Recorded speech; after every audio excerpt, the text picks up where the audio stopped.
paperback boom of the 70s and 80s, Paperbacks from Hell won the Stoker Award for Outstanding Achievement in Nonfiction. His books have been translated into 23 languages and sold over 1 million copies, which means he is guaranteed a seat on the space ark when the Earth becomes habitable. You can learn more useless facts about him at www.gradyhendrix.com. Here's Grady Hendrix.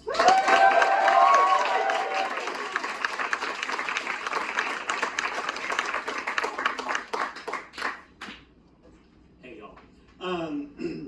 Okay, so I was going to read something different, but I don't know, I wanted to cut loose a little tonight. So the two things you need to know about this story is I found it, I wrote it in 2014, so geopolitics were a little bit different, but I polished it up, don't worry, you're not getting leftovers. And the other thing is that it starts out in 1986, because I realize people might not, they might be confused. So, ALEXI was a northern black bear. He weighed 480 pounds and stood 7 feet tall on his hind legs. His fur was thick, and his rock-hard skull could withstand a round from a rifle. Hikers felt their bowels turn to ice water when they heard his chainsaw growl. He was massive. He was intimidating. He was terrifying. So he was very surprised to find himself getting punched in the face by a Yeti. "No hit!" He yelled, covering his muzzle with his paws. "No hit, bear!" "Yeah!" The Yeti screamed and punched him in the face again. "Help!" ALEXI cried in pain. The Yeti picked up a fallen tree branch and started beating him in the head with it. Suddenly, 910 pounds of Ursus Major rammed into the Yeti with the power of a furry locomotive, knocking it to the ground. Fyodor landed on the Yeti's chest with all 4 of his paws, while ALEXI, really glad no one was hitting him in the face anymore, climbed a nearby tree. The Yeti twisted and thrashed beneath Fyodor like a snake with its back broken. Fyodor clamped his massive jaws around the Yeti's thigh, violently shaking his head to and fro. The Yeti was slammed into the ice repeatedly, first on one side of its skull, then on the other. It managed to grab a rock and hit Fyodor over the head. Fyodor roared as the Yeti pulled its leg free and ran away. Reaching the top of the wooded hill, the Yeti stopped and looked back. "Meep, meep!" It screeched and dumped a load of steaming dung in the snow and was gone. "Stink Yeti," Fyodor said, shaking his head. He looked up in the tree. ALEXI stared down at him with wide eyes. "Stink bear," Fyodor said. Upon returning to bear camp, ALEXI went off to find sensitive bear Luba. She had a willowy waist, delicate wrist, and dark, intellectual circles under her eyes. He told her about what had happened with the Yeti. "I had feeling like maybe bear would die, and I climbed tree," he said. "That feeling is called fear," Luba said. "Well, I didn't like it." "Yeti is crisis for all bears," ALEXI said. "Okay, I'm gonna eat snow now." He felt much better for having told his feelings to another bear, especially a bear as beautiful and sensitive as Luba. Now he just wanted to go eat snow. But as he turned to leave, Luba said something that shocked him. "Soon, maybe all bears will be dead." What? I mean, who says? "My brain," she said. "The Yeti keep coming. We don't stop them. Maybe one day soon bears will be Yeti slaves, and they will ride bears like horse." ALEXI had seen a horse once. It was a stupid, naked animal that led a degraded life. He was scared to think about a Yeti stink-ass on top of him for the rest of his existence. "What can bear do?" he asked. "We must ask for help," Luba said. "Who help bear? Fox too selfish, fish too delicious, rabbit too horny. There's no help for bear, only more bear." "There is man's," Luba said. "What? Man's?" But Luba used her intellectual cunning to work on ALEXI, and soon she convinced him that things would be very bleak indeed if they did not do something. She gave ALEXI 3 suggestions. A, burn Yeti with fire. B, hit Yeti with rocks. C, go to village and ask Mans for help. ALEXI didn't really understand what fire was, and he knew that picking up rocks with paws was very difficult, so he agreed to C. It seemed like the easiest of the three. He went and spoke to Fyodor, who was now acting king of bears after King Bear Ivan had been eaten by yetis. I tell you this thing, Acting king of bears, Fyodor said, you go to village, you talk to Mans, I bite off your stupid face. This scared ALEXI very much because he knew that faces were Fyodor's favorite things to bite, after salmon. But he also knew he had a very fat and appealing face. I'm sorry, he told Luba, but, well, there's good chance Fyodor bite off face. Instead of answering, Luba turned her back on him. Intellectual bears are notoriously moody, and Luba was perhaps the moodiest of them all. For 1 week, while the bears hid from the Yeti, she would not even speak to ALEXI. Then, one night, he snuck away. He really had no choice. Luba was his only friend. It took him all night to reach the man's village, and on the way, he was very unbear-like, imagining every tree trunk was a Yeti waiting to punch him in the face. Why did everyone hate his poor face? It wasn't his fault he had a fat face. It was just the way he was built. By the time the sun came up, ALEXI was feeling quite sorry for himself and his poor face. Then he saw the village up ahead, and he really got worried. He was completely terrible at talking to others. Most bears were extremely direct, but ALEXI was not. He could never remember what he had to say, and he hemmed and hawed for hours. Other bears always ran out of patience and finished his sentences for him. He actually couldn't remember the last time any bear had allowed him to finish a sentence. ALEXI felt a cold stone growing in his throat.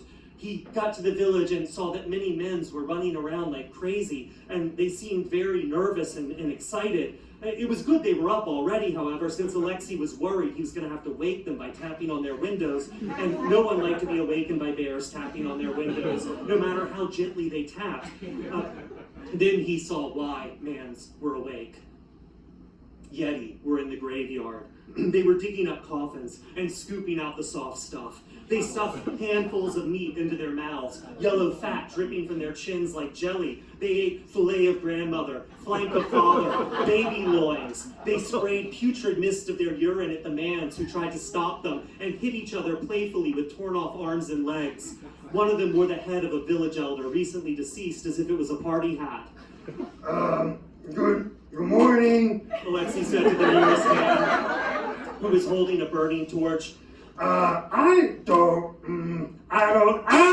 man shoved his burning torch into ALEXI's face. Maybe he was impatient for ALEXI to finish his sentence. Okay, I understand. You might be upset, but Another man had come up and poked ALEXI in the fanny with a pitchfork. Why? ALEXI howled. Why? Now Mans were throwing rocks at ALEXI. They had gathered around. They realized that they had no chance of stopping the Yetis, and so they turned their attention to a problem they could solve: bear attack.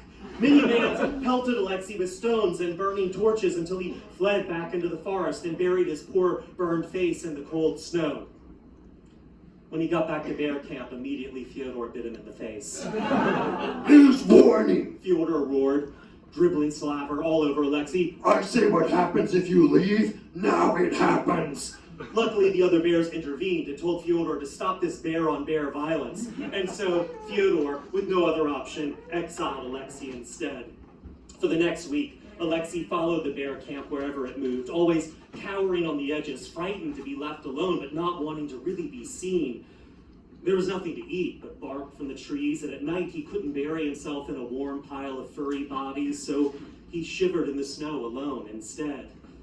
On the 8th day, things got bad for bears. It turned out that for the past week, Yeti had been sneaking into bear camp at night when all the bears were asleep and taking away sleepy older bears and probably doing terrible things to them. No one was sure what happened to the sleepy older bears because they were never seen again. For a while, bears actually did not notice this, but on the 8th day, a very popular older bear, Svetlana, was taken, and after that, all bears were scared.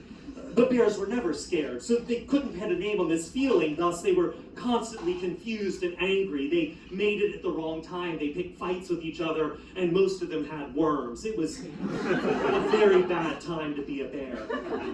Fyodor ate at least 2 faces. After dark, Luba snuck out to ALEXI. You are only bear who can save all bears, Go away! he said, and turned his back on her. I have good idea, she said, cuddling up behind him and whispering it in his ear. Her warm, furry body felt good after sitting in the snow all week, and soon ALEXI was listening. Luba's idea was essentially Plan C again, but this time she promised it would be different. See, she explained, the problem with the village was that villagers are very scared of bears because they are quite stupid and married to their cousins and make love to goats.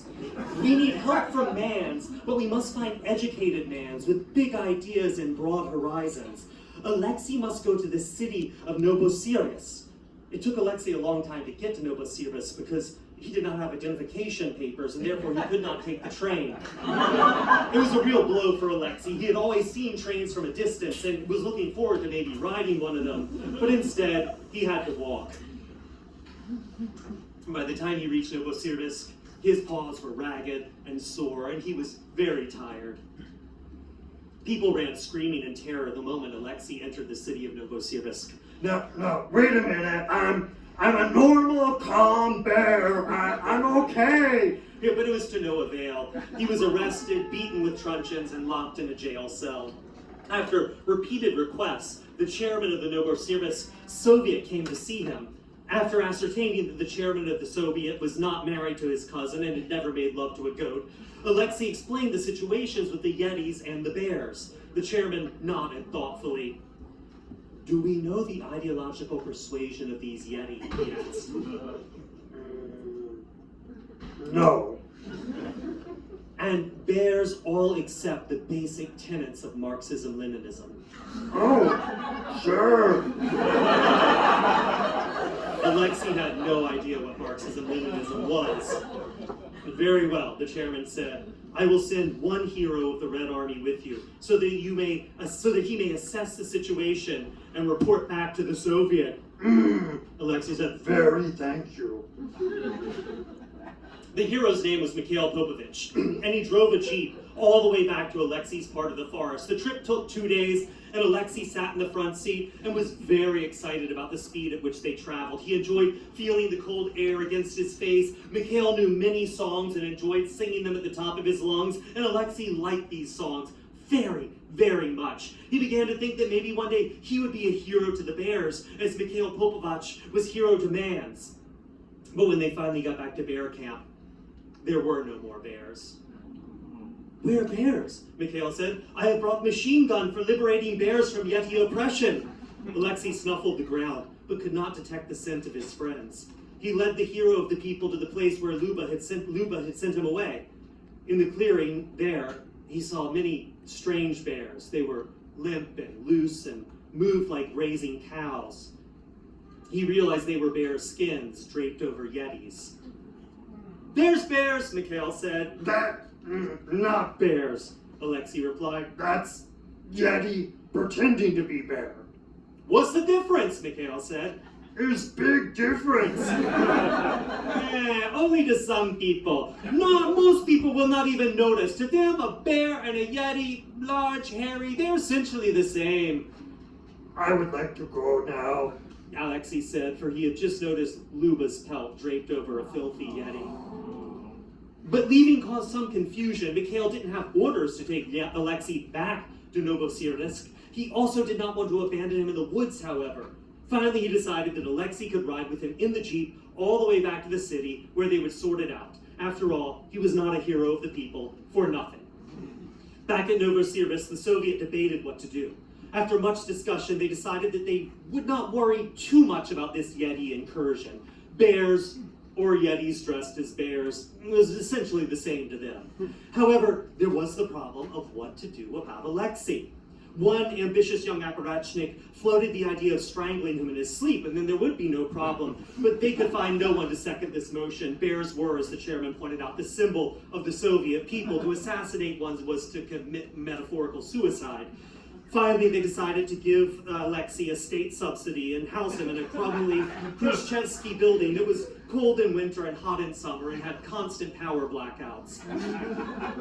To avoid alarming his comrade neighbors, ALEXI shaved all his hair, which required him to spend a large amount of money on razors every month. He discovered that he liked vodka quite much, and sometimes he would lose weeks in big bowls of it.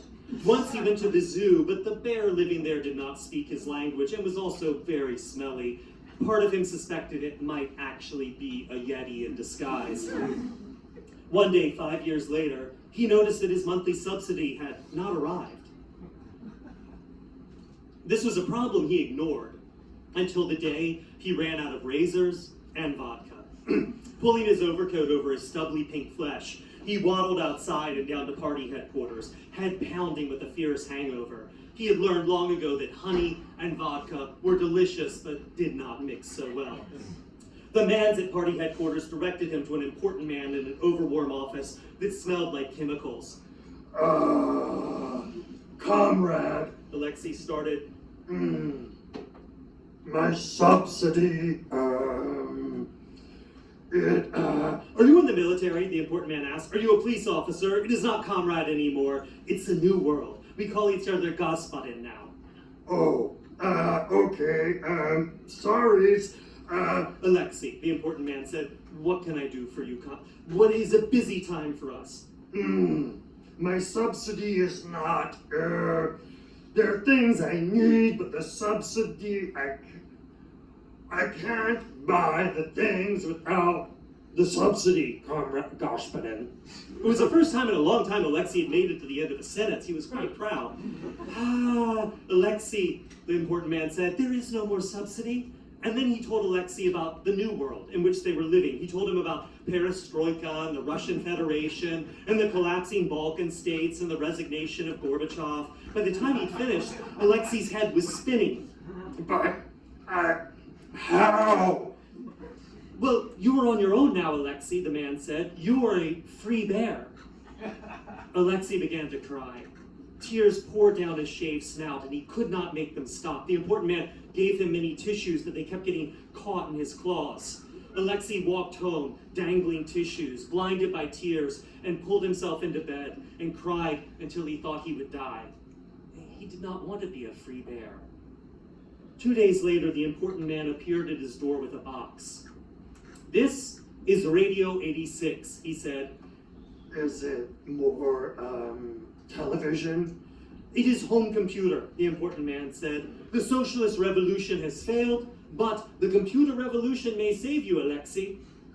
At first, the Radio 86 was very difficult for ALEXI to use. He was, after all, a bear. But soon ALEXI was programming with 2 claws, and he was quite proud of his first program. 10 print, ALEXI is all alone bear. 20 go to 10.